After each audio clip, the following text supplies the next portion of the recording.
नमस्ते, म शान्ति कार्की पाण्डे। आजको हाम्रो ब्रिजबेनमा हुँदै गरेको छक्का पञ्जाको स्क्रिनिङ मा म यहाँ रिभ्यू लिनको लागि आइपुगेको छु। मुभी कस्तो लाग्यो हजुरलाई? एकदमै राम्रो छ, एकदमै राम्रो। अब नेक्स्ट सोको लागि दर्शकहरूलाई के भन्न चाहनुहुन्छ यो मुभीको बारेमा? नेपाली मुभीको क्वालिटी डेफिनेटली राम्रो भएको छ, जानुपर्छ। थ्याङ्क यू, धन्यवाद। Thank you. एकदमै दामी मुभी, एकदमै मनोरञ्जनात्मक, धेरै धेरै राम्रो, नेपाली समुदायलाई र कल्चरलाई समेटेर बनाएको मुभी। Thank you. यो मुभीको सबभन्दा बेस्ट कुरा के लाग्यो? मलाई चाहिँ यो मुभीको सबभन्दा राम्रो पक्ष चाहिँ एकदम टिपिकल एउटा ग्रामीण भेगमा जनाएको रहेछ र ग्रामीण भेगको समस्याहरूलाई उजागर गरेको जस्तो लाग्यो। यो मुभी कस्तो लाग्यो? एकदम राम्रो छ होइन, हामीले त फुल अन इन्जोय गऱ्यौँ। हामी सबैले एकदमै राम्रो छ, सबैजना एक्चुअली गएर हेरिदिनु हुन भन्दा चाहिँ म भित्रदेखि चाहन्छु। एकदम ल, थ्याङ्क यू मासेल है, थ्याङ्क यू। यो मुभी फेरि सेकेन्ड सो पनि हेर्न मौका पाउनु भयो भने हेर्नुहुन्छ कि हेर्नु हुँदैन? एकदमै मजाले फिल्म एकदमै सुरुदेखि लास्टसम्म धेरै मजा आयो, धेरै सस्पेन्स पनि रहेछ। प्रत्येक मोडमा अब हुन्छ नि, अब हाँसो अब प्रत्येक दुःखमा पनि हँसाएरै अभिनय गरिरहेको छ। त्यसले गर्दा मुभी एकदम राम्रो छ। अब यो सेकेन्ड सोमा पनि यस्तै हाउसफुल हुन्छ जस्तो लागेको छ र अब यस्तो मौका मिल्यो भने सेकेन्ड सो पनि हेर्नुहुन्छ। हाम्रो दिपाश्री निरौलाजीले डिरेक्सन गर्नुभएको यो पहिलो चलचित्र हो। उहाँको डिरेक्सनको बारेमा के भनिदिनुहोस् न, कस्तो लाग्यो डिरेक्सन? राम्रो छ, समग्र मुभी राम्रो बनिएको छ। पहिलो डिरेक्सन भयो पनि perfect, no comment, excellent movie. Thank you very much. जस्तै यो मुभीको सबभन्दा बेस्ट कुरा के लाग्यो यहाँलाई? बेस्ट कुरो भनेको त सबै कुरा राम्रो छ होइन फिल्मको। मैले स्टोरी लाइन एकदमै राम्रो छ। धेरै समय पछाडि नेपाली फिल्म हेरेको मैले होइन, नेपाली फिल्म हेर्नुको धेरै मजा आयो। नेपाली मुभीले हलिउड बलिउडसँग कम्पिट गर्ने बेला आएको हो जस्तो लाग्छ तपाईँलाई, के भन्नुहुन्छ यो बारेमा? त्यस्तो कम्पिट भन्दा पनि ओभरअलमा अहिले नेपाली मुभीहरू धेरै राम्रो बनाएको छ। एकदम राम्रो छ मुभी। यो सेकेन्ड सो हुँदैछ भने म रिकमेन्ड गर्छु सबैलाई आउनुहोस् हेर्नुहोस्। रियालिटी चाहिँ हो, स्टोरी त्यो देखाएको छ।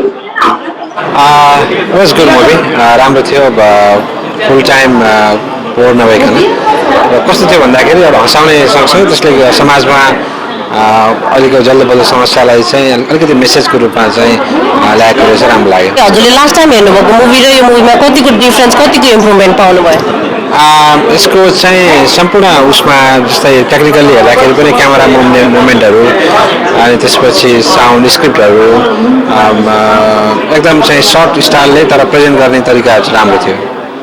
हाम्रो युजली नेपालीहरूले चाहिँ नेपाली फिल्म के राम्रो हुन्छ र नेपाली फिल्म जस्तो टाइम वेस्ट भन्छ नि, के भन्नुहुन्छ यो बारेमा? मलाई लाग्छ अहिले हाम्रो नेपाली फिल्मले बलिउडहरूलाई पनि टक्कर दिन स्टार्ट गरिसके जस्तो लागिरहेको छ यो फिल्मबाट। Thank you very much. Punjab movie कस्तो लाग्यो? धेरै रमाइलो लाग्यो, फुल अफ फन है। म चाहिँ सबैलाई रेकमेन्ड गर्छु, मस्ट वाच होइन, एकदम राम्रो। नेपाली फिल्म कतिको हेर्नुहुन्छ? ठिकै हेरिन्छ, ब्रिस्बेनमा आएको मुभीहरू चाहिँ सबै जस्तै हेरिन्छ। अहिलेसम्मको बेस्ट भन्न मिल्छ यो मुभीलाई नेपाली मुभीहरूमा? रमाइलो नै छ, एक मुमेन्ट पनि मिस भएन, हाँसेर नै गयो, सबैजना अरूले नै इन्जोय गरिरहेको थिएँ। रमाइलो नै छ मुभी चाहिँ। युजली नेपाली मुभीहरूको बारेमा चाहिँ हाम्रो दर्शकहरू के भन्नुहुन्छ भने स्क्रिप्टै विक थियो, डिरेक्सनै विक थियो भनेर भन्नुहुन्छ होइन। अब यो मुभी हाम्रो दिपाश्री निरौलाजीले पहिलोचोटि डिरेक्ट गर्नुभएको, डिरेक्सन कस्तो लाग्यो? डिरेक्सन राम्रो छ, वर्डिङहरू पनि धेरै राम्रो युज भएको छ, नेपाली पनि एकदम मिक्स भएको छ, रमाइलो छ मुभी। अरू नहेर्नु भएको साथीहरूलाई यो मुभी रेकमेन्ड गर्नुहुन्छ? यो $25 भने केही पनि होइन र 2 घन्टाको टाइम भने केही पनि होइन। जसरी हुन्छ तपाईँहरूले मिलाएर हेर्नै पर्ने हुन्छ। यो मुभी पछि हेरौँला, युट्युबमा आउँछ यताउता, त्यो होइन। जति छिटो हेर्नुहुन्छ नि त्यो तपाईँले त्यति छिटो आनन्द लिनुहुन्छ, पछुताउनु होला। अहिले म मास्टर इभेन्ट्सको हाम्रो 3जना हस्तीहरू डिरेक्टरहरूसँग उभिरहेको छु। उहाँहरूलाई चाहिँ मुभी कस्तो लाग्यो एकचोटि सुनाउ न त। नेत्रजी मुभी कस्तो लाग्यो? मुभी एकदमै राम्रो लाग्यो। फर्स्टचोटि हामीले मास्टर इभेन्टबाट अस्ट्रेलिया वाइड हामीले मुभीको डिस्ट्रिब्युसनको जिम्मा लिएको थियौँ।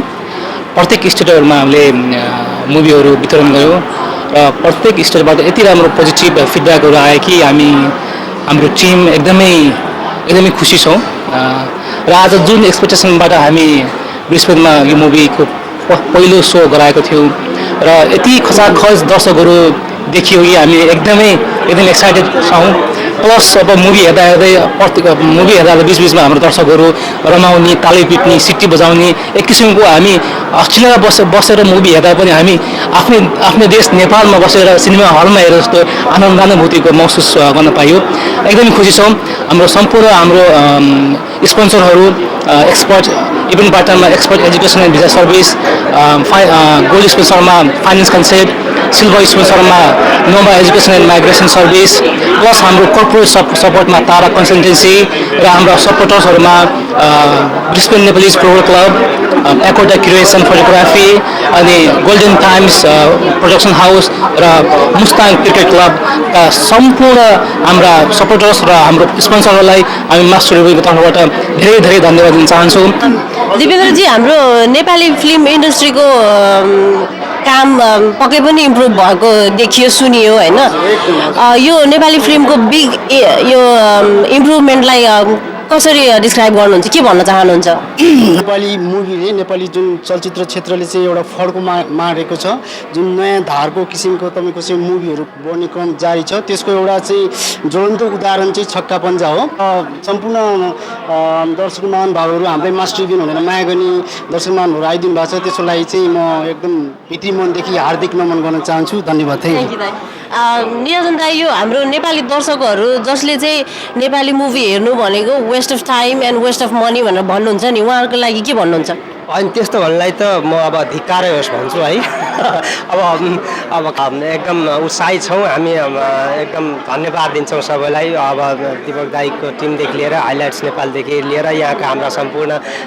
स्पोन्सर साथीहरूलाई नेपाली सिनेमाले एकदमै ठुलै फड्को मारेको रहेछ जुन हिसाबले एउटा भल्गरिटी र ऊ राख्यो भने फिल्म चल्छ भन्थे त्यो चाहिँ नि बिल्कुल होइन रहेछ त्यो तपाईँको कथावस्तु प्रेजेन्टेसन सबै राम्रो भन्यो अवश्य मन पराउँदो रहेछन् भन्ने कुराको ज्वलन्त उदाहरण यो हो कसैको पनि 20-25 डलर खेर गएन सबैले बरु 50 तिर मैले 200 तिर बराबरको पाएँ मैले भनेर सबैले गर्वका साथ भन्नुभयो र मास्टर इभेन्टले यो पहिलो प्रस्तुति हामीले यहाँहरूमाझ ल्यायौँ यो अपार दर्शकको माया पायौँ यसमा हामी एकदमै कृतज्ञ छौँ मेरो तर्फबाट र क्यामेराम्यान विनोद केसीको तर्फबाट मास्टर इभेन्ट्सलाई धेरै धेरै congratulations thank you very much धन्यवाद